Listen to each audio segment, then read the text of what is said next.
Panalo na kayo at Roda! Direct Joel Lamangan, bagong primetime queen. Ang patok na patok nga ang karakter ni Direct Joel sa Batang Quiapo bilang si Roda. Kaya naman binansagan tuloy siyang bagong primetime queen. Talaga namang isa si Roda sa bagong inaabangan sa Batang Quiapo. At kung siya nga ang nasa eksena, abay tuwang-tuwa at tutok na tutok talaga ang mga online viewers at televiewers.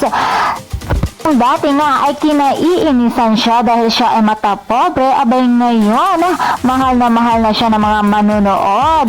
Paborito siya, mapabata man o matanda. Sino mga netizens, napaka-natural ang pagganap niya sa kanyang karakter kahit sobrang bigat ng eksena. Bet na bet din nila ang Roda at Marites tandem. Naging kakampi na kasi ni Marites at nakakatuwa na tinatalakan niya ang karakter ni Mercedes Cabral na si Lena na kabit ni Rigor. At dahil dito, si Direct Joel Lamangan na daw ang bagong primetime queen. Ano naman kaya ang masisay ni Direct dito?